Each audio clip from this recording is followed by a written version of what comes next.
Dear participants, as we had a important lecture in the morning that's related about prosperity and happiness, and we had a wonderful discussion about it, that how we can enjoy the continuity of happiness in our life. As Mamta ma'am told you, that there is a need that we have to verify, because it is in a form of a proposal. Whatever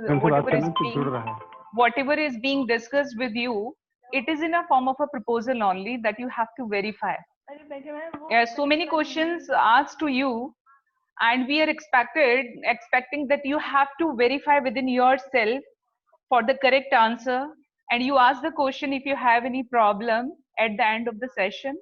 Now I am going to hand over the session to Dr. Yudhishthir sir. Okay, Ritu ma'am, thank you ma'am. First of all, I would like to thank Dr. Director of the Purnima College, Dr. Dinesh Goyal and Ritu Shorin ma'am, and all the organizers of the national seminar to give me the opportunity to interact with the participants on a very important topic, transforming humanity through sustainable development. In the previous lecture, we understood the need of sustainable development and the humanity. In this session, we would understand human being as a whole, because there is an urgent need to develop right understanding in human being. I would prefer English as well as Hindi during my session to make it understood easily. So I am going to start. Actually, we have developed so many things in the name of development. We have AC cars, we have AC trains, we have fighter jets and all that things, and we have highways. These are called the materialistic development. But when we see the human being, there is a lack of development in himself. That is why there is a need of holistic development, or we call sustainable development through the humanity. This is our topic. Today's topic is. So I'm going to start with the previous proposals, the process of the course. So I'm going to repeat the process of this workshop, or the process of this workshop. So in the previous session, Dr. Mamta ma'am said that whatever is said, you have to treat it just like a proposal. And please don't assume it to be true or false immediately. Then what you have to do? You have to verify each and every proposal on your own right, on the basis of your natural acceptance. Here, I have used the one word, natural acceptance. What actually it means? It means that we have to refer our own acceptance. This is called natural acceptance. For example, in the previous session, Mamta ma'am gave you the example. What would you like to feel, respect or disrespect? In which state do you want to live? So our natural acceptance is to live with respect. So this is our natural acceptance. So here I am repeating the process, that whatever I am going to say, or whatever you see in this slide, any sentence, whatever I ask to you, or whatever is written in the slide, just take it as proposal and don't assume it to be true. So what you have to do, you have to verify it on your own right, on the basis of your natural acceptance. And this process will begin with a dialogue. And this dialogue will be with between me and you to start with. And it soon becomes a dialogue within your own self. तो ये एक प्रस्ताव है, इसको माने नहीं और स्वयं कार में जांचें. Am I audible to all? Am I audible to all? Yes, sir. Yes, sir. हाँ, okay. Next slide, please, ma'am. Mamta ma'am. हाँ. Next is next slide, please. हाँ. So last previous one, please. Previous one.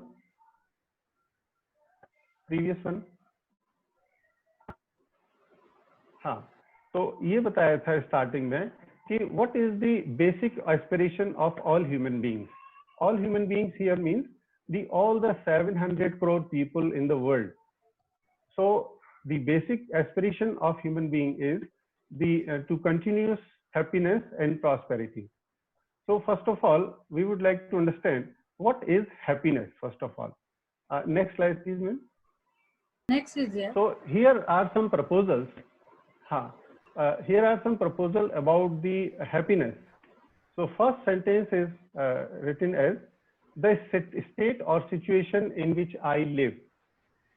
If there is harmony, if there is synergy in it, then it is naturally acceptable to me to be in that state or situation.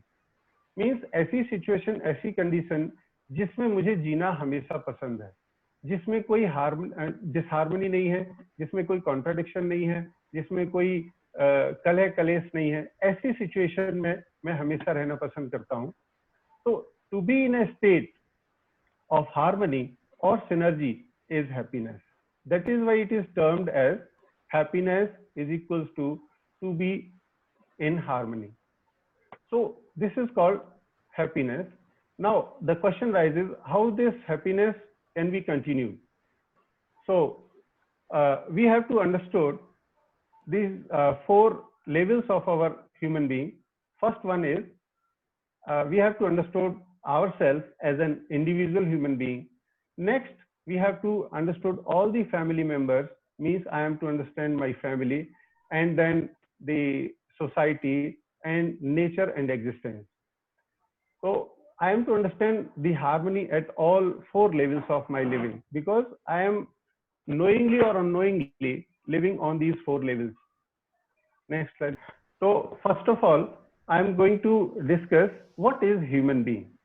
I am to understand first of all myself, that is what a human being is. So I would like to discuss human being in 3 points. The human being as the coexistence of self, I, and body. Next, the body as an instrument of the self, and harmony the self. So these are the 3 points by which we will be able to understand a human being. So first of all, if I want to understand myself, what I am to ask 3 questions to myself: what I am, what I really want to be, and what is my role in this entire existence. So these are the 3 basic questions, and if one finds these 3 answers for himself or herself, he will be able to understand what a human being is or what I am. I am able to see my picture, what I am. Okay, now I am starting the slides from the beginning. Here again, whatever you see, as I told you the process, whatever you see on the slide or whatever you listen my sentence, just take it as a proposal. So I am giving you this proposal that human being is the coexistence of I and body. Means human being is, I am going to give you a proposal that human being is not simply a body. Human being is the coexistence of 2 entities, that is self and body, and these 2 entities live together, means they are in coexistence. So first of all, we all know, we see each other's body, so we are habitual to see, to recognize each and everybody by the body. But to understand myself or to understand human being, I am to understand the new entity, that is self. So I am going to discuss both these things with the help of needs, activities, and the types. Okay, ma'am, next slide please. So we can see that the need of the self and body, the needs of the self are given in a block which is painted in violet color. The needs of the body are showing in the yellow color. So if I go to one by one, if I go to the need of the self, I, it is happiness. As I told you earlier, that the basic aspiration of all human being is to be happy. And I have given one example. If I am respected, if I respect others, and if I am respected, then I feel happy. So the need of the self, I, is happiness. And if I see the need of the body, it is physical facility, for example food. तो body को देखेंगे तो body को भोजन की आवश्यकता होती है, और यदि सेल्फ को देखेंगे तो उसको हैप्पीनेस की आवश्यकता होती है। उसका एग्जाम्पल जैसे रेस्पेक्ट लिखा हुआ है, जैसे जितनी भी फीलिंग्स होती हैं, जैसे रेस्पेक्ट है, ट्रस्ट है, अफेक्शन है, ग्लोरी है, ग्रेटिट्यूड है, लव है, all these feelings are not physical, that is why they are the needs of the self I, and all the things which are physical, which appear physically, just for example food, clothes, cars, houses, trains, etc., are the physical facilities which appears physically. So these are the needs of the body, and we are able to see the difference between these two needs. They are not actually same. They are totally different in their appearance. And if I see the need in time, so I want the respect or the happiness throughout my life without any break. It means I need happiness and respect in continuation. But when I see the need of the body, say for example food, the food is temporarily needed. When my stomach is full, then I don't need food. Mamta was giving the example of rasgulla in the morning. So when मैं पूरा खाना मैंने खा लिया है, even कोई भी tasty चीज जो मुझे बहुत टेस्टी लगती है, यदि मैंने खा ली है और मेरी शरीर की आवश्यकता पूरी हो गई है, then I don't need it more. I have to stop it. तो जो बॉडी की जो नीड है, that is temporary in respect of time. And further, when we see that the need of the self I is qualitative and the needs of the body are quantitative. So if I am hungry, if I am thirsty, then I have some quantity that I must 1 glass of water or 100 gram of food, so I can quantify my need of the body. And it is temporary. And if I see the needs of the self, it is qualitative. Further, हम देखेंगे. Ma'am, next slide, please. So these are the 4 questions here. You can answer these questions for yourself. Are these needs are of different types or of same type? You can answer for yourself. I am not able to listen to you, so you can give the answer for yourself. The next question: are both type of needs important, or do we want fulfillment of both types of needs? Are we working to fulfill both type of needs? What is the priority between the needs of the self I and the need of the body? You can see, you can find out the answer in yourself with the help of your natural acceptance or right understanding. So if I go further, I find that these needs are fulfilled by 2 different things. The needs of the self I are fulfilled by right understanding and right feeling, and the needs of the body are fulfilled by physiochemical things. जो भौतिक रासायनिक वस्तुओं से शरीर की आवश्यकताएं पूरी होती हैं.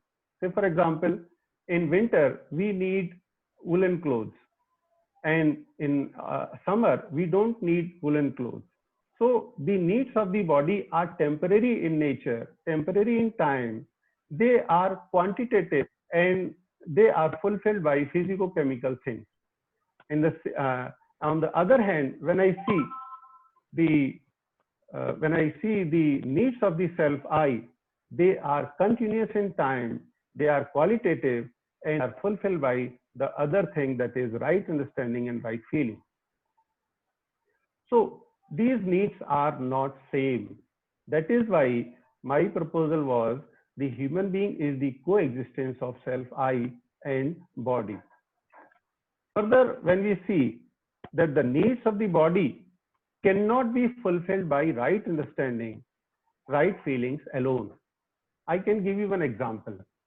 If you come to my home, यदि आप मेरे घर आते हैं and you are very much hungry, और आप बहुत भूखे हैं, मैं आपको बहुत आदर सम्मान दे रहा हूँ, सत्कार कर रहा हूँ, अपने परिवारजनों से सबसे मिला रहा हूँ, और आपने मुझे एक बार शब्दों में इंडिकेट भी कर दिया है कि मैं आज सुबह से मेरे को कुछ खाने को नहीं मिला है, मैं बहुत भूखा हूँ, लेकिन फिर भी I am not offering you food. What I am trying to give you, I am trying to give you more and more respect, what you desire. But the respect alone cannot fulfill the needs of the body. And the needs of the self cannot be fulfilled by physiochemical things. तो शरीर की आवश्यकताओं को हम self की आवश्यकताओं से पूरा नहीं कर सकते, और सेल्फ की आवश्यकताओं को शरीर की आवश्यकताओं से पूरा नहीं कर सकते. Both type of needs have to be understood separately. तो इसलिए दोनों चीजों को अलग अलग समझना भी आवश्यक है. Both type of needs have to be fulfilled separately. In living, what is the priority in our day-to-day life? What priority do we feel? How much time of effort is spent for right understanding or right feeling? How much time and effort is spent for physical facility? यदि हम अपने daily के कार्यक्रम को देखें, programme को देखें, तो always try to focus on more and more physical facility in spite of doing some efforts by which the needs of self are fulfilled. So there is a gap between the fulfilling of the needs of both eye and body. Next question, next slide please.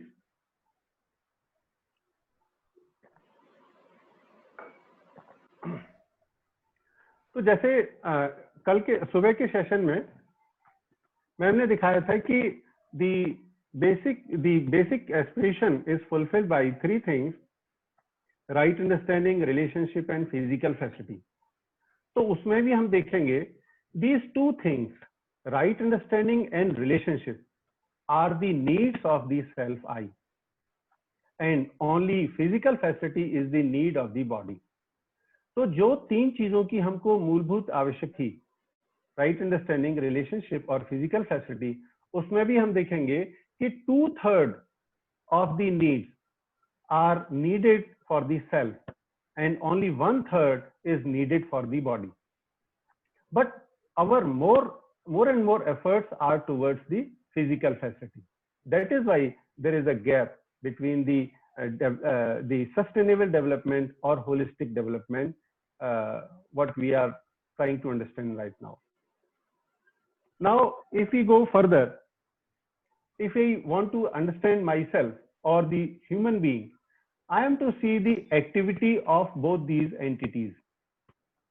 So the activities of self I are desire, thought and expectations. तो मेरे self में, यानी कि मेरे अंदर बिना रुके, जैसे हम इसको देख रहे हैं नीचे वाले कॉलम में, कि in time all the activities are continuous in my self. मेरे अंदर जो इच्छा विचार आशा है ये कंटिन्यूएशन में चलते रहते हैं. लेकिन बॉडी की जो एक्टिविटीज हैं उनको देखें तो जैसे ईटिंग है, वॉकिंग है, टॉकिंग है, स्लीपिंग है ना, these are the activities of the body and they are temporary in nature, in time. So the needs of the body and self are different. The activities of body and self are again different. Next slide please, ma'am. If we see the response, of the body and self, we see that in the self I, knowing, assuming, recognizing and fulfilling are on in our self. And if I see the activities, if I see the responses of the body, in body there are only two activities: recognizing and fulfilling.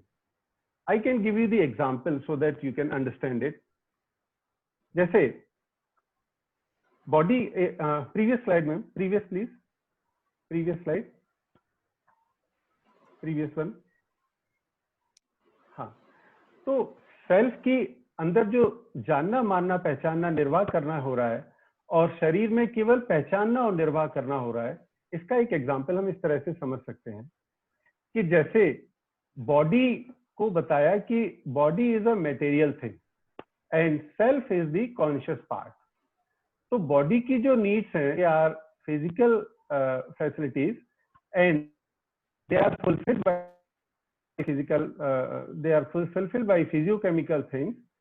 तो recognising और fulfilling का मतलब है कि body में जैसे कोई doctor एक सुई को लगाता है, तो यदि जो सुई है वो स्किन से हार्डर है तो वो एंटर करती है बॉडी में, और यदि वो सॉफ्टर है तो वो एंटर नहीं करती है बॉडी में। It means the body is recognising the material, another material, है ना। आयरन की जो नीडल बनी हुई है, स्टील की जो नीडल बनी हुई है, वो उसको रिकॉग्नाइज कर रही है और फुलफिल कर रही है। तो when the needle is made up of the harder material, then only it will enter in my body. And if it is made up of the softer material, it will not enter, because my body, the material of my body recognizes the material of the needle. That is why it does not enter. And again, if I see the response of the self, तो इसमें जानना, मानना, पहचानना और निर्वाह करना, ये 4 responses self में दिखाई देते हैं। जैसे इसका भी मैं एक आपको एग्जांपल इस तरह से सकता हूँ कि जो डॉक्टर आपको सुई लगाने के लिए आपके पास आया था, आपको पता चल जाता है कि ये डॉक्टर आपके दुश्मन से मिला हुआ है, तो आप उससे सुई लगवाने के लिए बिल्कुल तैयार नहीं होते हैं, है ना। तो आपका जब जानना बदल जाता है, जब आपको ये इंफॉर्मेशन मिल जाती है कि ये डॉक्टर मेरे दुश्मन से मिला हुआ है, आपका जानना बदल जाता है, उसके आधार पर एज्यूमिंग बदल जाती है, हमारा मानना बदल जाता है, और उसी के आधार पर हम उसको पहचानना और निर्वाह करना करते हैं। अब जब जिस डॉक्टर को फीस दिया था अपना ऑपरेशन करने के लिए या कोई काम करने के लिए बॉडी पर, अब उतने पैसे देने के बाद भी हम उससे काम कराने के लिए तैयार नहीं। लेकिन जब फिर से हमको कोई इंफॉर्मेशन मिलती है कि ये जो इंफॉर्मेशन आपको दी गई है, वो पर्सन अपने आप में पागल है और उसने गलत इंफॉर्मेशन आपको दी है, तब फिर से आपका जो जानना है वो बदल जाता है, और फिर आप की एज्यूमिंग बदल जाती है, मानना बदल जाता है, फिर आप उस डॉक्टर से सुई लगवाने के लिए या ऑपरेशन करवाने के लिए तैयार हो जाते हैं। तो ये सारी जो एक्टिविटीज हैं, these are going on in our I or the self, ठीक है। बॉडी में केवल 2 तरह की एक्टिविटी या रेस्पॉन्स देखने को मिलते हैं, recognising and fulfil. And in self there are 4 responses, knowing, assuming, recognising and fulfilling. Next slide please ma'am. Next, हाँ बस ठीक है। तो यहाँ पर बताया है नोइंग एंड एज्यूमिंग को के आधार पर हम देखते हैं, तो जब बिना किसी जानने के आधार पर, केवल मानने के आधार पर काम करते हैं, जो ये जो रेड ब्लॉक में जो 3 चीजें लिखी हुई हैं, एज्यूमिंग, रिकॉग्नाइजिंग एंड फुलफिलिंग, यानी कि जब केवल 3 चीजों के आधार पर हम कोई काम करते हैं, यानी कि केवल एज्यूम करके कोई काम करते हैं, तो समस्या खड़ी होती है। जिसमें जानना शामिल नहीं है तो समस्या सामने आती है। और ये समस्या किस तरह से आती है कि due to assuming, due to wrong assumption, my pre conditionings are change and assuming without knowing, it results to the assumptions keep changing. मेरे जो एजम्पशंस हैं, अभी मुझे ये पता चला तो मैंने ये मान लिया, तो अभी मैंने ये माना हुआ था तो मैंने इस काम को कर दिया, दूसरे ने जो कुछ कह दिया उसको मान लिया तो उसके आधार पर काम कर दिया। लेकिन जो रियलिटी है उसको जब तक मैंने नहीं जाना है, वास्तविकता उसकी नहीं जानी है, तो मेरे जो एजम्पशंस हैं दे कीप चेंजिंग, और on that basis my conduct is not definite. I express my conduct indefinitely to other people, है ना। तो यदि केवल कोई ह्यूमन बीइंग एजम्पशन के आधार पर काम करता है, एजम्पशन के आधार पर रिकॉग्निशन और फुलफिलमेंट होता है, then there are some problems. But when we include knowing in our day-to-day life, ma'am, next slide please. Then we include knowing in our day-to-day life, then the results are different. तो जब knowing के आधार पर हमारा मानना, पहचाना और निर्वाह करना हो रहा है, जानने के आधार पर हो रहा है, then we find the resolution और द समाधान।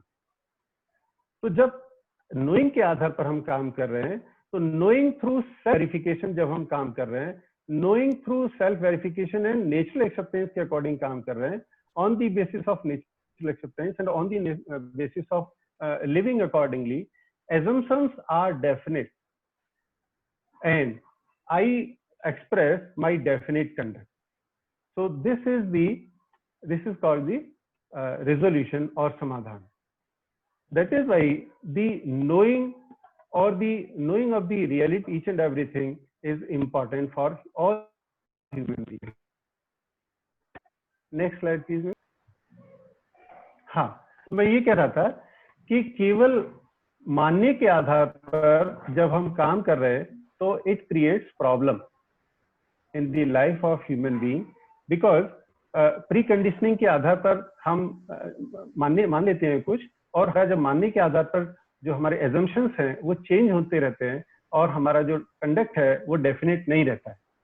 लेकिन जब हम जानने को शामिल कर लेते हैं, जो चीज जैसी है उसको वैसा देख पाते हैं, समझ लेते हैं, तो जानना जब उसमें शामिल हो जाता है तो समाधान के रूप में हमको सारी चीजें दिखाई देती हैं।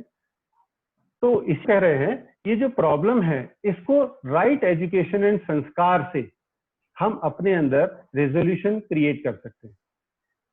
तो right education and sanskar is needed in all human being, और we can say for the sustainable development of all human being. Next slide please. तो इसको हमने देखा, ह्यूमन बीइंग को एग्जिस्टेंस है आई और बॉडी का, उसमें हमने देखा कि needs, activities and response the self are different and the needs, activities and response of the body are different. और ये देखने को मिला कि सेल्फ है ये कॉन्शियस पार्ट है और बॉडी जो है वो मेंटल पार्ट है, क्योंकि दोनों की जो नीड्स हैं वो अलग अलग चीजों से पूरी हुई है, एक्टिविटीज डिफरेंट हैं और रेस्पॉन्सेज डिफरेंट हैं। Next slide please. तो इसको हम कॉन्शियस पार्ट कह रहे हैं, कॉन्शियस कह रहे हैं। Need of the self is equals to continuous happiness.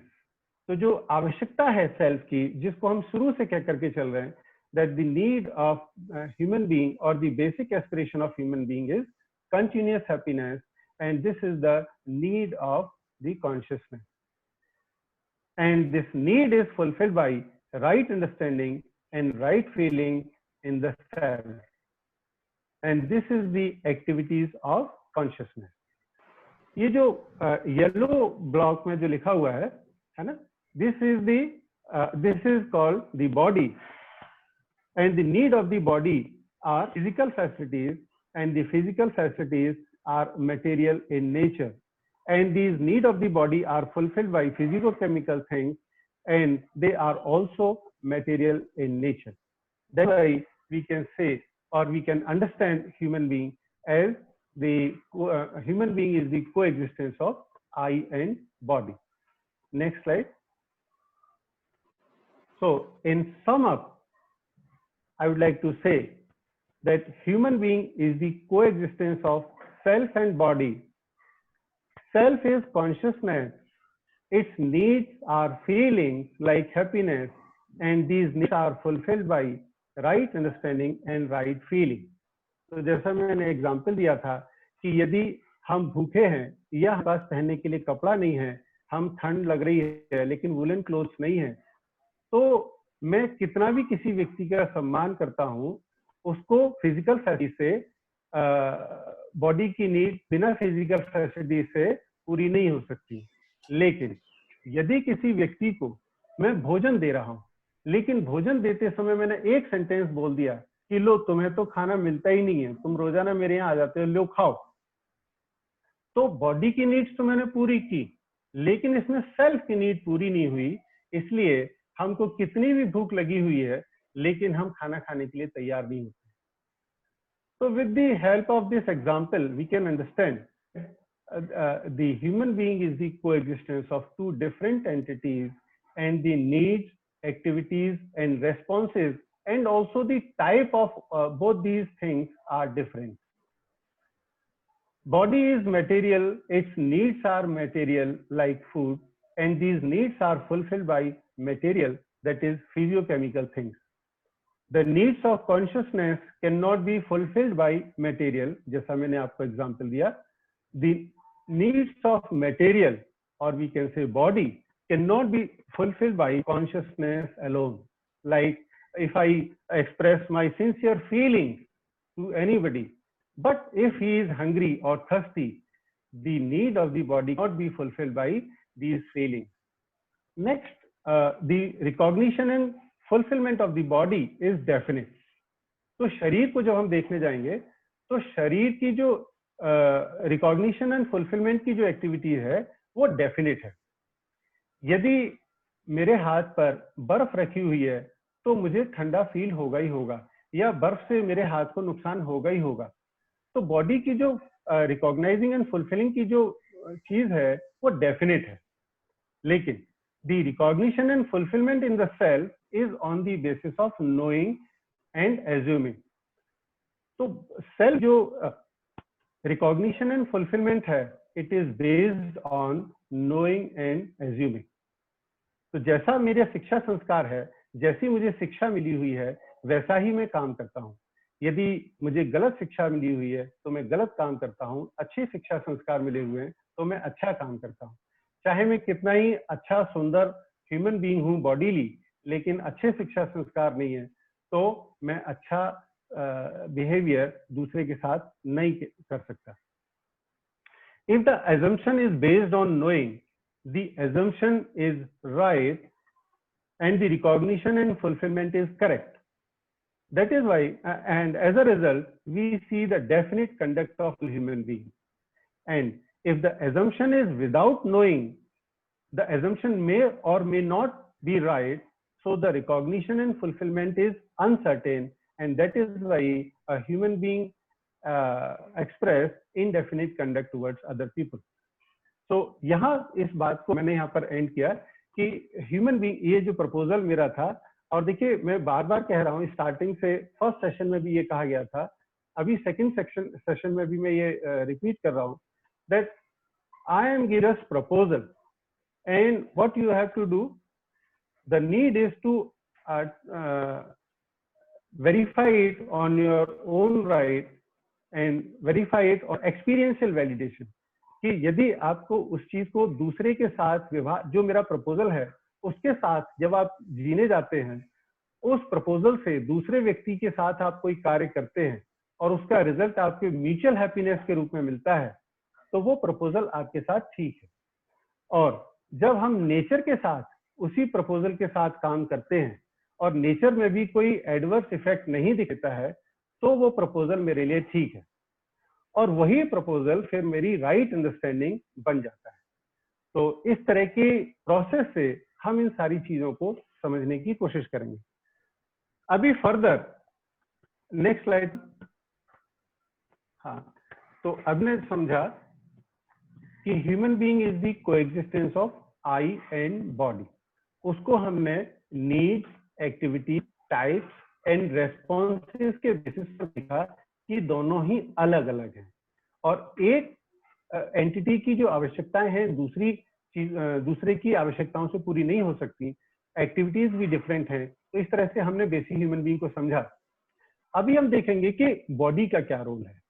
तो बॉडी के रोल को जब देखने जाते हैं तो we see that the human being uses the body as an instrument, or we can say the body as an instrument, the self I. Next slide please. तो ये रिपीटिशन मैंने उस स्लाइड का यहाँ पर किया, जिससे कि हम फिर से रिकैप कर लें कि human being is the coexistence of I and body, the needs, activities, response and the types of I and body are different. So this proposal, if we try to verify in our own, we can understand it. Next slide please. तो अब हम body और self के बीच में जो functions होते हैं उनको समझने की कोशिश करेंगे, so that we can understand human being in more depth. तो यहाँ पर भी सेल्फ और बॉडी के रूप में हम देख रहे हैं, कॉन्शियसनेस और मटेरियल के रूप में यहाँ पर दिखाया हुआ है. But what we see in between, I'm seeing, we all are seeing that the transaction between consciousness and material is just information. Information means the consciousness gives instructions to the material body, or the body through its sensations gives information to the consciousness. So there is a close coordination between these information or between this transaction between the body and material, यानी कि body और self में दोनों में एक close coordination के साथ ये एक्टिविटीज चलती हैं, इंफॉर्मेशन के आदान प्रदान की एक्टिविटीज को हम ये चलती हैं. लेकिन जब कीन ऑब्जर्वेशन करते हैं तो ये सब क्लियरली दिखाई देती है. तो आगे जब हम स्टडी करते हैं तो कॉन्शियसनेस में हम ये फील करते हैं, yes my existence is means I am, and since I have a body then my body is. Both the things exist, both the things exist. But when we go further, we see that I want to live, and the body is used as an instrument, the self I. तो यहां पर हम ये देख पा रहे हैं कि मेरा भी एग्जिस्टेंस है. मेरा एग्जिस्टेंस का यहां पर मतलब है कि सेल्फ भी है और बॉडी भी है. तो who wants to live? I want to live, means the self wants to live and the body is used as an instrument. तो जैसे इसका मैं एग्जांपल से इसको थोड़ा सा क्लियर करने की कोशिश करता हूं कि जब हम जीना चाहते हैं तो जीना जब चाहते हैं उसके लिए बहुत सारी चीजों की आवश्यकता हमको पड़ती है. जैसे घर की आवश्यकता पड़ती है, भोजन की आवश्यकता पड़ती है, हमको ट्रांसपोर्टेशन की आवश्यकता पड़ती है. तो ये सारी चीजें हम बॉडी का इस्तेमाल करते हुए अपने लिए बनाते हैं. That is why the body is used as instrument. और जो कुछ इंस्ट्रक्शंस सेल्फ से बॉडी को मिलते हैं, बॉडी के अकॉर्डिंग फंक्शन करती है और उस काम को हम एग्जीक्यूट कर पाते हैं. से for example, I am thirsty. So who is thirsty? What does it mean that we normally say I am thirsty, I need a glass of water. So what does it mean? We see that in the entire body there is 70% of water. And when the level of water is decreased from 70%, when it comes up to 60 or 50%, then the requirement of water is increased in the body. And the body, with the help of sensations, gives information to the self I. And then the self I reads the information of the body, and then the self instructs the body then that what to do. Then what we do, if I am thirsty and I want to drink a glass of water, I give the order or the instruction to my hand to pick up the glass and take it to my mouth and try to drink the water. And once the need of the body is fulfilled, once the percentage of the 70% is complete, then again the body gives the information through senses to the self I that the level of water is okay.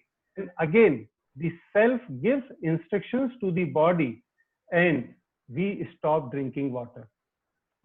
So there is a very close coordination between these two activities.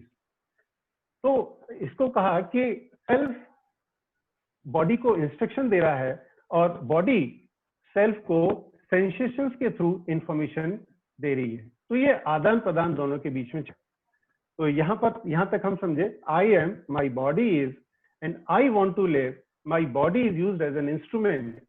तो अपने लिए जिससे मेरा शरीर बना रहे और मैं जीवित रह सकूं, शरीर के साथ को एग्जिस्टेंस में रह सकूं, उसके लिए बॉडी को इंस्ट्रूमेंट के रूप में मैं काम करता हूं. इतना ही नहीं, दिस सेल्फ, आगे देखेंगे, the I want live with continuous happiness. मैं केवल जीना नहीं चाहता, कंटिन्यूअस हैप्पीनेस के साथ जीना चाहता हूं. यदि यहाँ पर मैं एनिमल के साथ कंपैरिजन करूं तो animal sees himself only as a body, तो उसको सेल्फ से कोई लेना नहीं है, वो केवल अपने आप को शरीर मान के चलता है। इसलिए वो केवल फोकस करता है कि फिजिकल फैसिलिटीज पर फोकस करता है ना, इसलिए वो केवल जीना चाहता है। और जैसे ही उसको लगता है कि कोई सामने वाला दूसरा जानवर है ना, उस पर कोई हमला करने वाला है, तो केवल वो अपने आप को बचाना चाहता है, क्योंकि वो सिर्फ जीना चाहता है। वहां पर हैप्पीनेस की जो बात है ना, वो ठीक से दिखाई देती है। तो हैप्पीनेस के साथ तो केवल ह्यूमन बीइंग जीना चाहता है। तो the need of the self I is, I want to live with continuous happiness. And what is the role of body in that? Physical facilities required for nurturing, protection and right utilisation of the body. तो जो physical facilities हैं उनको हम nurture करने के लिए, protection करने के लिए और अपनी राइट यूटिलाइजेशन करने के लिए इस्तेमाल करते हैं। For example, for nurturing we need food, for protection we need house, we need clothes, and for right utilisation of my body I need equipment, some instruments, है ना। For example, a doctor if he wants to operate a patient, then he needs some equipment. Without the equipment, he may not work as a doctor. So for the right utilization of the body, human being needs the equip also. When we see again on the self, to understand and to live in harmony at all four levels of being, that individual, family, society and nature, is my program of action for continuous happiness. In the previous slide, in the starting slide, हम देखा था, previous session में भी देखा था कि 4 स्तर की व्यवस्था में हम लोग जाने अनजाने जीते हैं। इसमें सबसे पहले मैं अपने आप में हूँ, मैं परिवार के सदस्य के रूप में जीता हूँ, समाज के सदस्य के रूप में जीता हूँ और नेचर के एक यूनिट के रूप में मैं जीता हूँ। तो इन 4 तरह की लेवल्स पर मैं जीता हूं। तो इसको मुझे समझ की आवश्यकता है। जब इसके बारे में समझना नहीं हो पा रहा है, मैं अपने आप को नहीं समझ पा रहा हूं, मैं अपने आप में कॉन्ट्राडिक्शन में हमेशा रहता हूं, परिवार को नहीं समझ पा रहा हूं, परिवार के अंदर की फीलिंग्स नहीं समझ पा रहा हूं, समाज की जो उद्देश्य हैं, जो गोल्स हैं, उनको नहीं समझ पा रहा हूं, नेचर के लॉज को मैं नहीं समझ पा रहा हूं, तो मेरा जीना ठीक नहीं रह पाता है। तो मेरी जो कंटिन्यूएशन में हैप्पीनेस के साथ जीने की जो है वो पूरी नहीं हो पाती। तो जो हम थर्ड पॉइंट को देख रहे हैं, I want to live with continuous happiness, इसको पूरा करने के लिए I need to understand and to live in harmony at all 4 levels of my being, है ना। और बॉडी को देखें तो production, protection and right utilisation of physical facility is a part of my programme.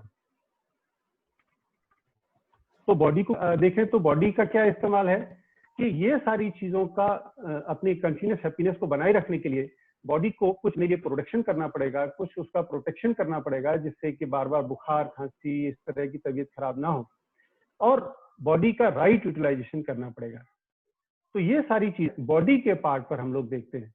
तो ये सारा काम भी बॉडी जब ही कर पाती है जब सेल्फ बॉडी को इंस्ट्रक्शंस देता है और बॉडी से कुछ सेंसेशंस के थ्रू इंफॉर्मेशन लेता रहता है। Next slide please.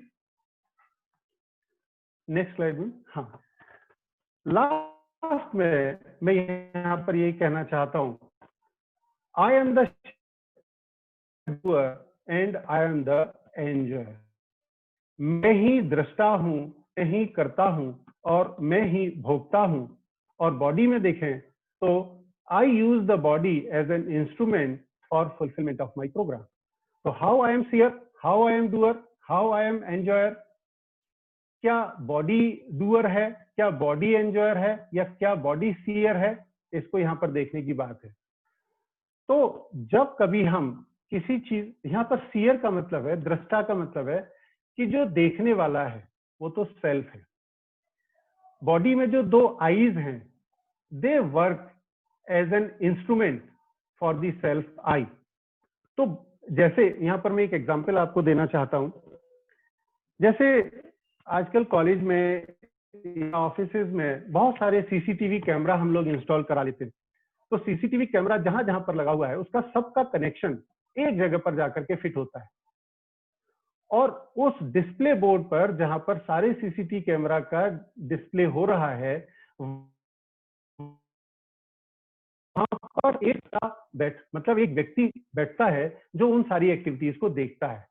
केवल वो सीसीटीवी कैमरा लगा देना या उसका डिस्प्ले स्क्रीन पर आते रहना ये पूरा नहीं पड़ता है। इन द सेम वे जब आंखें कोई इंफॉर्मेशन, किसी पिक्चर को हमारी आंखें देखती हैं, इस इंफॉर्मेशन को ब्रेन के थ्रू हमारा सेल्फ देखता है। The self reads the information which is given through the eyes and it is processed in the brain, and the self sees that situation and that picture and analyze, the self analyze, है ना। तो और जब हम किसी चीज को समझते हैं तो बॉडी का जो रोल है समझने में, वो केवल कानों से सुनना, आंखों से देखना या त्वचा से उसको फील करना किसी चीज को, तो बॉडी को हम इंस्ट्रूमेंट के रूप में इस्तेमाल कर रहे हैं। तो बॉडी से सेंसेशन के थ्रू में जो बात जा रही है, जैसे अभी मेरा जो बात है वो लोग सुन रहे हैं तो कानों के थ्रू ब्रेन तक पहुंच करके और वो सेल्फ तक पहुंच रही है, सेल्फ उसको पढ़ने की कोशिश कर रहा है, समझने की कोशिश कर रहा है। That is why it is said that I am the seer, मैं समझने वाला हूं, मैं देखने वाला हूं। And I am the doer, मैं ही करने वाला हूं। करने वाला मतलब कि मैं ही करवाने वाला हूं, और करवाने के लिए मेरे पास एक इंस्ट्रूमेंट है, दैट इज माय बॉडी। तो जो कुछ मुझे करवाना है ये बॉडी के थ्रू मैं करवा पाता हूं। और who is the enjoyer? Body is not the enjoyer, self is the enjoyer. जैसे हम कोई वीडियो देखते हैं, कोई मूवी देख करके आते हैं, कोई चुटकुला सुनते हैं, तो बॉडी में इसका कोई फर्क नहीं पड़ता है। सारी चीजें, इंफॉर्मेशन मेरे सेल्फ को जाती है, वो उसको एनालाइज करता है, समझता है, देखता है और उसको एंजॉय करता है। बॉडी पर इसका कोई इफेक्ट नहीं होता है। तो self is the seer, self is the doer and the self is the enjoyer. And lastly I would like to say that the I use the body as an instrument for fulfilment of my programme. Next slide please. So यहां पर ये बात को जो मुख्य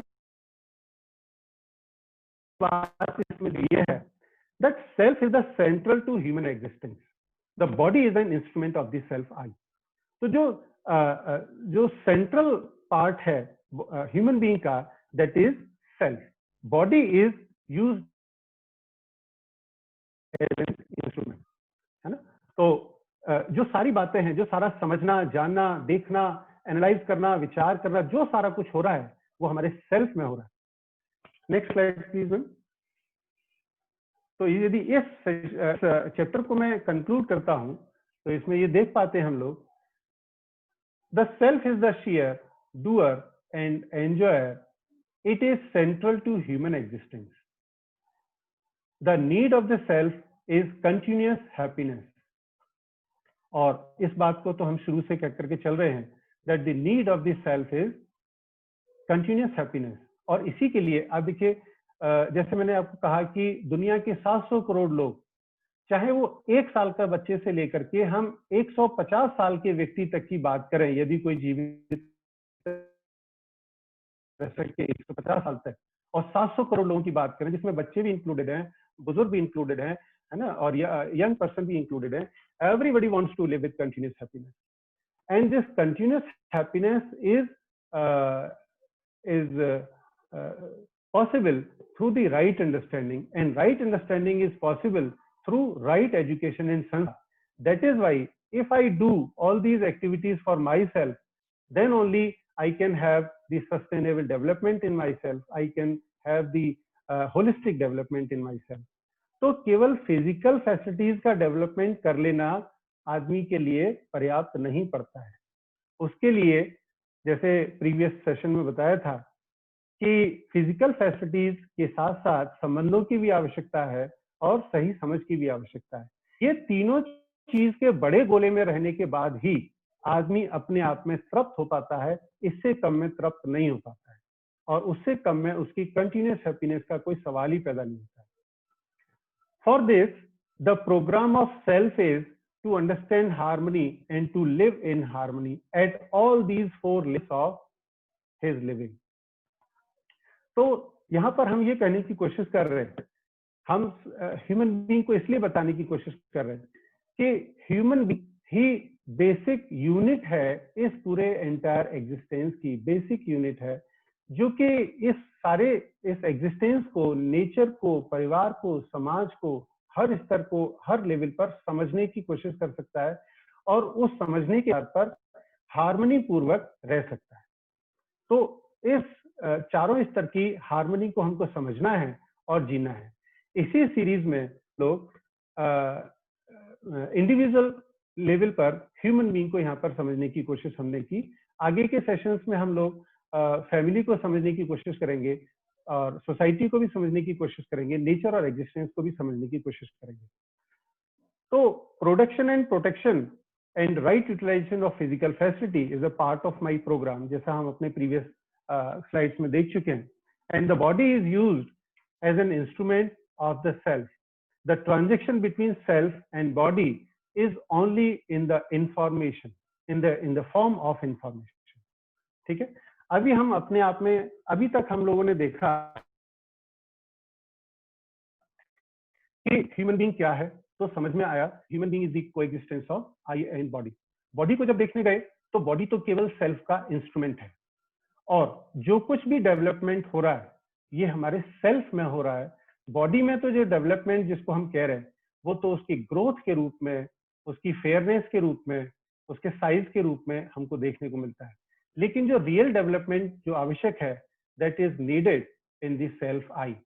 But in the absence of such type of right understanding, we see the chaos in the society. है ना? Due to lack of right understanding, people are doing so many misconduct behavior with other people.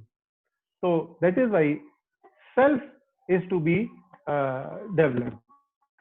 तो अभी हम आगे के slide में समझने की कोशिश करेंगे understanding harmony in the self. अभी तक हमने देखा था कि सेल्फ एक अलग एंटिटी है, ह्यूमन बॉडी एक अलग एंटिटी है। अब हम कोशिश करेंगे कि इस सेल्फ की एक्टिविटीज को हम डिटेल में समझें। प्रीवियस स्लाइड में हम लोगों ने देखा था कि 3 तरह की एक्टिविटी बताई थी, जिसमें जानना, मानना, पहचानना, निर्वाह करना ये होता है। तो उन सारी चीजों को हम समझने की कोशिश करेंगे। उससे पहले बताया था कि जो एक्टिविटीज हैं इन the self I R desires, thoughts and expectations. तो ये डिजायर्स, थॉट्स एंड एक्सपेक्टेशंस क्या हैं, इस चीज को यहाँ पर समझने की कोशिश करेंगे। इस स्लाइड को यदि हम देखें तो यहाँ पर ये जो बॉटम में नीचे की तरफ लाइन है, इस लाइन के ऊपर लिखा हुआ है सेल्फ और इस लाइन के नीचे लिखा हुआ है बॉडी। यानी कि इस फिगर को हम देखें तो एक तरीके से this is the picture of a human being. तो बॉडी को हम अभी थोड़ी देर से डिस्कस करेंगे, अभी प्रीवियस स्लाइड्स में हमने डिस्कस किया ही था। हमारा मेन फोकस अपने आप को समझने पर है, इसलिए सेल्फ को और डिटेल में समझने की कोशिश करते हैं। तो ऊपर वाले पोर्शन में हम देखते हैं तो सेल्फ भी हमने यहाँ पर देखा कि 2 पार्ट्स में डिवाइड किया हुआ है, पावर और एक्टिविटीज। यानी कि सेल्फ में, यानी कि सेल्फ की कुछ पावर्स हैं, शक्ति है और कुछ बल है, फोर्सेस हैं, और उनके अकॉर्डिंग मेरे अंदर कुछ एक्टिविटीज चलती है। तो यदि हम देखने जाएं तो हर एक व्यक्ति के, चाहे वो रिक्शा पुलर हो या कोई बहुत पैसे वाला हो या बहुत कोई हायर पोस्ट का पर्सन हो, है ना, कोई भी व्यक्ति हो, हर व्यक्ति के अंदर 700 करोड़ लोगों के अंदर, इवन 1 साल का भी जो बच्चा है उसके अंदर भी डिजायर्स, थॉट्स एंड एक्सपेक्टेशन की जो एक्टिविटीज हैं ये चलती ही रहती हैं और कंटिन्यूएशन में चलती है। और इन्हीं एक्टिविटीज को, इन्हीं पावर्स को समझने के लिए हम उनकी एक्टिविटीज से उनको समझते हैं। तो जब हम कोई डिजायर करते हैं तो मेरे अंदर एक इमेजिंग होती है, यानी कि चित्रण होता है ना। तो जब हम डिजायर करते हैं तो उसी के अकॉर्डिंग मेरे अंदर एक चित्रण होता है, और जब हम उसी चीज को पर विचार करते हैं अपनी इच्छा के ऊपर विचार करते हैं तो एनालाइजिंग और कंपेयरिंग की एक्टिविटी हमारे अंदर होती है। और नेक्स्ट थिंग, हम एक्सपेक्टेशन करते हैं, उसके अकॉर्डिंग हमारे अंदर सेलेक्टिंग और टेस्टिंग की एक्टिविटी होती है। इसको इस तरह से हम समझ सकते हैं, जैसे कि मेरी डिजायर हुई कि मेरे पास एक कार होनी चाहिए। तो जब मेरी डिजायर हुई कि मेरे पास एक कार होनी चाहिए, तो ये मेरे सेल्फ की पावर है। और जब ये पावर मेरी जागृत होती है या चलती रही है और किसी समय किसी एक चीज के प्रति ट्रिगर हो जाती है, जैसे कार के प्रति अभी ट्रिगर हो गई, तो उसका चित्रण मेरे सेल्फ में चलता है एक्टिविटी के रूप में कि मेरी कार कैसी होनी चाहिए। और जिस तरह की कार मैं लेना चाहता हूं उस पर फिर मैं विचार करता हूं। This is the second step. तो सबसे पहले मेरे अंदर डिजायर क्रिएट होती है, उसके आधार पर मेरे अंदर कुछ इमेजिंग होती है, यानी कि चित्रण होता है, उसकी तस्वीर को मैं अंदर देख पाता हूं और फिर उस पर विचार करता हूं कि क्या मैं ये जो कार जो मुझे चाहिए इसको मैं कैसे खरीद सकता हूं। इस पर मैं विचार करता हूं, उस पर विश्लेषण करता हूं, कंपैरिजन करता हूं और फिर मैं आशा करता हूं। और आशा के तहत मैं सोचता हूं कि जब मेरे पास कार होगी तो मैं उसका क्या इस्तेमाल करूंगा, है ना। तो इस तरह से और सिलेक्शन और टेस्टिंग के आधार पर मैं इसकी एक्टिविटी को पूरा करता हूं। तो ये जो इमेजिंग, एनालाइजिंग और सेलेक्टिंग और टेस्टिंग जो चल रही है मेरे अंदर, इसको एक नाम दिया है कल्पनाशीलता या इमेजिनेशन। इसको नाम दिया है इमेजिनेशन या कल्पनाशीलता। ये जो कल्पनाशीलता है मेरे अंदर हर पल हर क्षण चलती रहती है। इसलिए जब हम ह्यूमन बीइंग को समझ रहे थे, human being is the coexistence of I and body, तो जब उसकी सेल्फ की एक्टिविटीज को हम समझ रहे थे तो उसमें जो टाइम के रेस्पेक्ट में हम एक्टिविटीज को देख रहे थे तो आर ऑल कंटिन्यूस। और यहां पर मैं आपको यह भी बताना चाहूंगा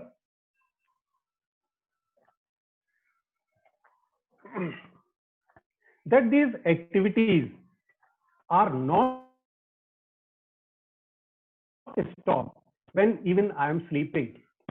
तो जो स्वप्न के रूप में हम जो कुछ चीज देखते हैं वो कुछ नहीं होता, सिर्फ हमारे अंदर जो विचार चल रहे होते हैं, दिन भर में जो घटनाएं हमारे साथ घटती हैं और उन घटनाओं में से जिस घटना को हम बहुत इंपॉर्टेंट अपने लिए मान लेते हैं, वही घटना हमारे जो सबकॉन्शियस माइंड है उसमें चलती रहती है और उसको हम सपने के रूप में देखते रहते हैं। तो जब हम सो भी जाते हैं तब भी विचार हमारे अंदर चलते रहते हैं, यानी कि हमारी जो कल्पनाशीलता है वो चलती रहती है।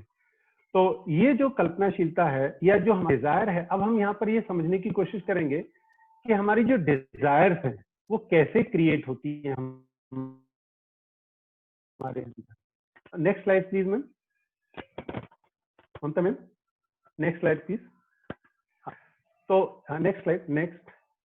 हाँ ठीक है, यहीं पर रुक जाइए बस, ठीक है।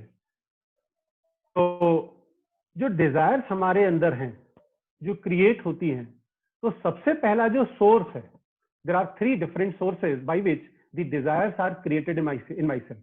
तो first sources of desire is my pre conditioning और मान्यता। तो मान्यता के तहत हम देखते हैं कि समाज में, परिवार में, है ना, बहुत सारी मान्यताओं के तहत हम जीते हैं।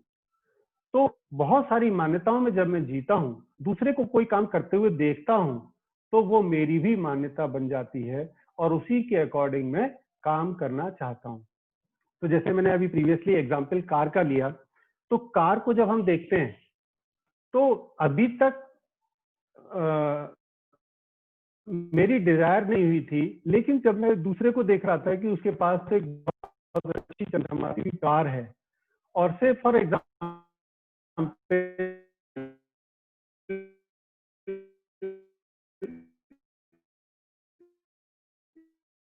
belong to middle class, they all are having at least Maruti 800। तो ये मान्यता मैंने अपने लिए बनाई कि since I also belong to middle class family. Hello, am I audible? Sir you are audible, you are audible sir. Hello, हाँ ठीक है। ओके। तो जब मैंने लोगों के पास कार को देखा तो मेरी भी डिजायर उनकी मान्यता के अकॉर्डिंग हुई कि उसके पास भी कार है तो मेरे पास भी कार होनी चाहिए। यहाँ पर मैंने जो गलती की वो ये की कि मैंने अपनी आवश्यकता को नहीं देखा कि क्या वास्तव में कार लेने की मेरी आवश्यकता है या मैं किसी की मान्यता के तहत कोई कर रहा हूं। तो बहुत सारी जो डिजायर्स हैं वो पहले तो मान्यता से बनती हैं।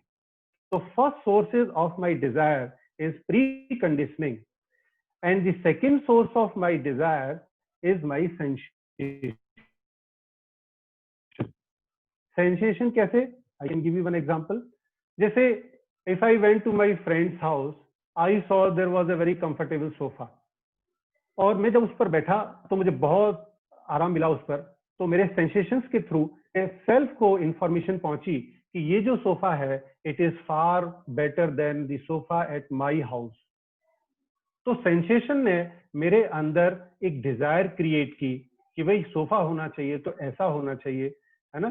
या मैं किसी कोई चीज को मैंने खाया, खाने के बाद उसका जो टेस्ट है मुझे पसंद आया तो उसके सेंसेशन से मेरी डिजायर बन गई कि भाई ये चीज मुझे और चाहिए, मैं और खाना चाहता हूँ। तो जो मेरी इच्छाएं बन रही हैं इसके दो सोर्स हमने देखे, पहला तो मान्यता और दूसरा सेंसेशन। इन दोनों के माध्यम से मेरी डिजायर्स बन रही है। एक तीसरा जो सोर्स है वो है माई नेचुरल एक्सेप्टेंस। इस नेचुरल एक्सेप्टेंस की सोर्स से जब मैं अपनी किसी डिजायर को क्रिएट करता हूं तो मैं पहले उसकी आवश्यकता को अपने अंदर देख पाता हूं, अपने आप से पूछ पाता हूं कि सामने वाले के पास में जो कार देख रहा हूं क्या मुझे भी अभी कार की आवश्यकता है या अभी नहीं है। मेरे पास यदि अभी 50 जोड़ी कपड़े हैं, मैं सामने वाले को नया कपड़ा पहनते हुए देखता हूं तो क्या मेरे को भी अभी 2 जोड़ी कपड़े और लाने की आवश्यकता है। तो मैं अपनी आवश्यकता को नहीं देखता हूं, सेंसेशन के थ्रू अपनी डिजायर बनाता हूं तो बहुत सारे कपड़े अपने लिए इकट्ठे कर लेता हूं। लेकिन जब मैं इसी क्वेश्चन को, जैसे ही मेरे अंदर ये ट्रिगर हुआ कि भाई the other person is wearing a very beautiful dress, तो मुझे उसको परचेज करने की डिजायर क्रिएट होती है। तो मैं अपने अंदर ये पूछने लग जाऊं, अपने आप से ये पूछूं whether this dress is needed for me और नॉट राइट नाउ, अभी इस चीज की आवश्यकता है कि नहीं है। तो यदि किसी भी प्रॉब्लम को, किसी भी प्रपोजल को, किसी भी प्री कंडीशनिंग को यदि मैं अपने नेचुरल एक्सेप्टेंस को के ऊपर छोड़ता हूं, उसको वेरीफाई करने की कोशिश करता हूं तो उससे मुझे एकदम राइट आंसर मिलता है और वो ये बताता है, जस्टिफाई करता है कि क्या आपको इसकी आवश्यकता है या नहीं। तो तीसरा जो सोर्स है वो नेचुरल एक्सेप्टेंस के अकॉर्डिंग जब मेरी डिजायर्स क्रिएट होती हैं तो they are called the genuine desires, जहां पर मैं अपनी डिजायर्स को पहले अपने एनालिसिस कर लेता हूं, आवश्यकता के अकॉर्डिंग देख लेता हूं, तब मैं अपनी डिजायर बनाता हूं। So there are the 3 sources, different sources of my desires in my self. तो यहाँ पर फिर से हम प्री कंडीशनिंग पर लौट के आते हैं तो देखते हैं कि those who are creating desires for themselves from pre conditioning, they are not independent, they dependent on others, that is why they are called enslaved। जैसे अभी हम बहुत सारे यूथ को देखते हैं अपनी सोसाइटी में कि जो किसी हीरो ने कोई नया कपड़ा पहन लिया है ना और वो मार्केट में भी अवेलेबल हो गया तो वही कपड़ा चाहिए, वही हेयर स्टाइल मुझे चाहिए। तो मान्यता के तहत हमने इस चीज को देखा, तो इसमें मेरा कोई रोल नहीं है। अभी एक तरह का कपड़ा हीरो ने पहना वो मैं ले आया, दूसरे तरीके का कपड़ा उसने पहना वो भी मैं ले आया, इसमें मेरा कोई रोल नहीं है। तो I am not independent, I am dependent on others, I am dependent on the preconditioning on of others, that is why I am not independent, I am enslaved। In the same way, when I see the desires are creating from sensation, it again says that I am enslaved of my sensations। मैं कहीं AC में बैठा तो मुझे लगा कि यार ये तो बहुत अच्छा यहाँ की ठंडक है, और बॉडी के थ्रू, सेंसरी ऑर्गन्स के थ्रू, स्किन के थ्रू मुझे पता चला कि भाई ये तो यहाँ का जो माहौल है ये तो बहुत ठंडा है और ये अच्छा लगता है, तो मैंने कहा कि ये एसी मेरे पास होना चाहिए। अब एक एसी मैंने ले लिया। अब 5 कमरे मेरे घर में है तो पांचों कमरों में एसी की डिजायर होने लगती है, क्योंकि एक कमरे में ठंडा है, दूसरे में गर्मी है, तो दूसरे में जाने की कोशिश करते हैं, जबकि मेरे परिवार में लिमिटेड लोग हैं, है ना। तो इस तरह की जो डिजायर्स हैं जब वो क्रिएट होती हैं तो इस तरह की डिजायर्स को सेंसेशन की डिजायर्स कहते हैं। और सेल्फ वेरिफिकेशन की जो डिजायर्स हैं, है ना, उसके आधार पर मैं काम करता हूं। तो मैं सेल्फ ऑर्गेनाइज्ड हूं, मैं स्वतंत्रता पूर्वक अपना काम करता हूं। तो इस तरह से हम अपने अंदर अपने आप को सेल्फ वेरीफाई करके बहुत सारे प्रपोजल्स को अपने लिए जांच करके देख सकते हैं कि क्या जो अभी मेरी आवश्यकताएं बन रही हैं ये मेरे लिए आवश्यक है, अभी आवश्यक है या नहीं है। तो जब मैं ऐसा नहीं करता हूं तो दो बातें हैं, एक तो मैं एनस्लेव्ड हो जाता हूं, दूसरा मैं अपनी जो राइट अंडरस्टैंडिंग है उसका इस्तेमाल करना ही बंद कर देता हूं। तो मेरा जो डेवलपमेंट है, जिस डेवलपमेंट की हम बात कर रहे हैं, सस्टेनेबल डेवलपमेंट की बात कर रहे हैं, वो पूरा नहीं हो पाता है। तो अब आपको समझना मेरे अंदर क्या एक्टिविटी चल रही है, बहुत सारी चीजें जो मुझे सामने आ रही हैं उसको मैं प्रपोजल के रूप में लेकर के और उसको अपने ऊपर वेरीफाई करके देख लूं, और जो प्रपोजल मेरे लिए ठीक मुझे लग रहा है उसी चीज को मैं अपनाऊं, तो मैं स्वतंत्रता पूर्वक जी सकता हूं। और यदि मैं स्वतंत्रता पूर्वक जी पा रहा हूं तो जिस कंटिन्यूअस हैप्पीनेस की हम बात कर रहे हैं, that is possible. Without my independence my continuous happiness is not possible. तो ये जो सारा काम हो रहा है इसमें जो सेल्फ का जो रोल है that is more important. That is why in the previous lecture जहां पर हमने समझा था body as an instrument of self I, वहां पर लास्ट में कंक्लूड किया था कि the self is the central to human existence. तो जो कुछ डेवलपमेंट होना है अपने अच्छे के लिए, अपने वेलफेयर के लिए, अपनी कंटिन्यूअस हैप्पीनेस के लिए, it is only and only possible in my self. ठीक है, नेक्स्ट स्लाइड प्लीज मैम। हाँ नेक्स्ट स्लाइड, नेक्स्ट। हाँ बस ठीक है। तो यहाँ हाँ प्लीज प्रीवियस वन प्लीज। तो यहाँ पर हम देख रहे हैं कि ये जो हमारी एक्टिविटीज या जो हमारी कल्पनाशीलता है या जो हमारी डिजायर्स हैं, तो जो डिजायर्स जो क्रिएट हो रही हैं उनके परसेंटेज को देखने जाते हैं तो उनका परसेंटेज में हम देखते हैं कि नेचुरल एक्सेप्टेंस है जो कि बहुत आवश्यक है, जो कि मेरे कंटिन्यूअस हैप्पीनेस का सोर्स है, उसके आधार पर हमारी जो डिजायर्स बन रही हैं या हमारी डिजायर्स जिनको हम फुलफिल करना चाहते हैं, दे आर जस्ट अबाउट 25%। ये परसेंटेज थोड़ा सा गलत लिखा हुआ है, यहाँ पर 25% नहीं है। हम यहाँ से चलते हैं।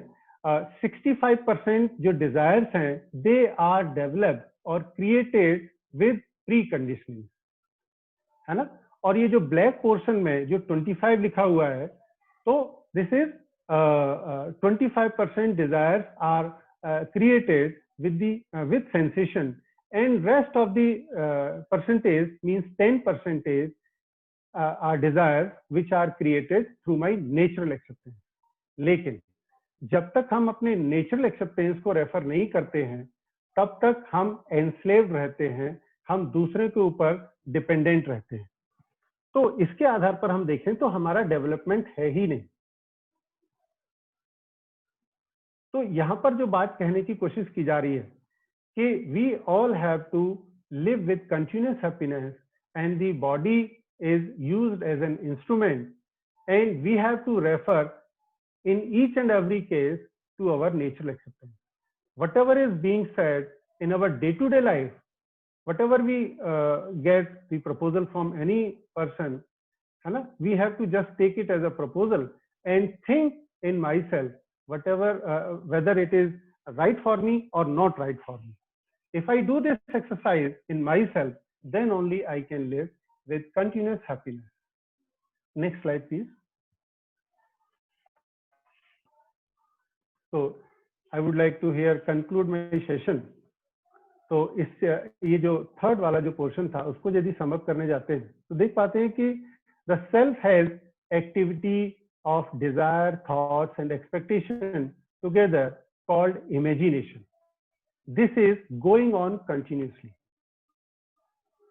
तो ये जो इच्छा विचार आशा है ये हमेशा अपने अंदर चलता रहता है, लेकिन यदि हम इसको ऑब्जर्व करना शुरू कर देते हैं, ऑब्जर्वेशन किया जा सकता है, मेरे अंदर मेरी जो कल्पनाशीलता है उसको देखा जा सकता है, because the self is the seer. Self दृष्टा है और मेरे अंदर जो चल रहा है उसको मैं देख सकता हूं. और क्या देख सकता हूं? यदि कोई विचार मेरे अंदर चल रहा है, क्या वो विचार मुझे हार्मनी मेरे अंदर चला रहा है या डिसहार्मनी क्रिएट कर रहा है? तो यदि मैं अपनी कल्पनाशीलता के प्रति सजग रहता हूं तो मैं ये देख पाता हूं कि कोई विचार मेरे अंदर जो चल रहा है वो मेरे अंदर हार्मनी डेवलप कर रहा है या डिसहार्मनी क्रिएट कर रहा है. तो सेल्फ इज द सीयर, और जब सेल्फ सीयर है तो मैं उस विचार को जो मेरे अंदर डिसहार्मनी क्रिएट कर रहा है उसको मैं हटा सकता हूं. तो ये कहा गया इसमें कि ये जो इमेजिनेशन है, जिसको हम डिजायर्स, थॉट्स एंड एक्सपेक्टेशंस के समअप को इमेजिनेशन कह रहे हैं, ये कंटिन्यूएशन में चलती रहती है और इसको हम देख भी सकते हैं. That is why self is called the seer. Behaviour work is an expression और outcome of the imagination. Further ये कहा कि जो कुछ हम दूसरे के साथ व्यवहार करने जाते हैं, ये जो व्यवहार है ये मेरा जो मेरे अंदर इमेजिनेशन में चल रहा है, मेरा दूसरे के प्रति जो कार्य व्यवहार है वो टोटली उसी पर डिपेंड करता है. I can give you example. जैसे कोई एक ईमानदार ऑफिसर, उसके अंदर पुलिस ऑफिसर की बात कर लेते हैं या एक अच्छे डॉक्टर की बात कर लेते हैं, तो वो जो अच्छा डॉक्टर या एक अच्छा पुलिसमैन है वो ये चाहता है कि भाई मैं अपने इलाके में किसी तरह का कोई गलत एक्टिविटीज नहीं होने देना चाहता. तो उसके इमेजिनेशन में प्राथमिकता केवल इसी बात की बन जाती है कि how to maintain law and order in my area. तो he always thinks over that. And the doctor, if I take the example of a doctor, if the doctor thinks that मेरे हाथ से कोई भी मौत नहीं होनी चाहिए, तो वो अपने बेस्ट एफर्ट करता है, जितना चाहे जितना कर सकता है अपने लिए, पेशेंट के लिए वो करता है. तो जो कुछ हम लोगों के इमेजिनेशन में चलता है हम दूसरे के साथ वैसा ही व्यवहार करते हैं, कार्य व्यवहार करते हैं. That is why behaviour work is an expression or outcome of my imagination.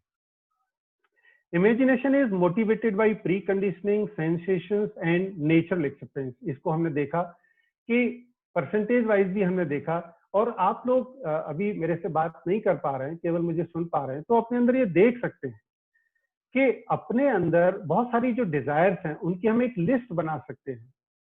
और जैसा कि सेशन में ममता मैम कह रहे थे कि यदि हम अपनी डिजायर्स की लिस्ट बनाने बैठते हैं तो ये मैं गारंटी देता हूं कि आप जब अपनी लिस्ट बनाने बैठते हैं तो 10 डिजायर्स की लिस्ट आप आसानी से बना सकते हैं.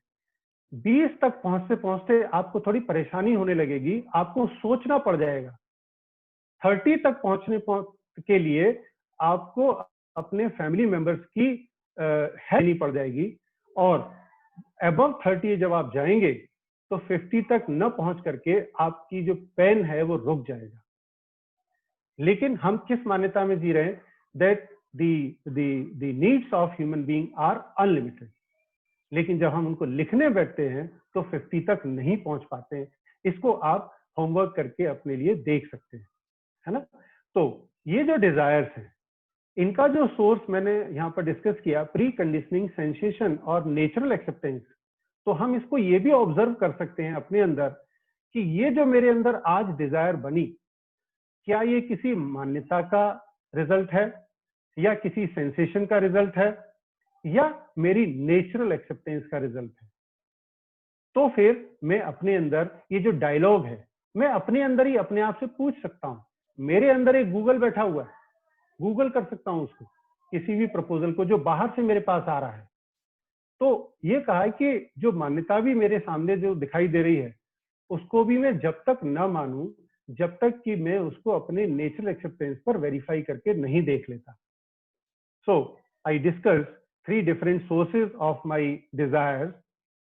Further, the desires based on natural acceptance lead to harmonious thoughts and expectations. This is harmony in the self. तो जो कुछ डिजायर्स मेरे नेचुरल एक्सेप्टेंस से आ रही है, they create harmony in my self. और जो डिजायर्स दूसरे सोर्सेस से आ रही हैं, they create sometimes disharmony in my self. तो ये कहा कि desires based on natural acceptance lead to harmonious thought and expectations. This is harmony in the self. This is the state of self-organization. This is the state of happiness, and I can say this is the state of continuous happiness. If I always refer to my natural acceptance, in this state, the behavior work is also mutually fulfilling.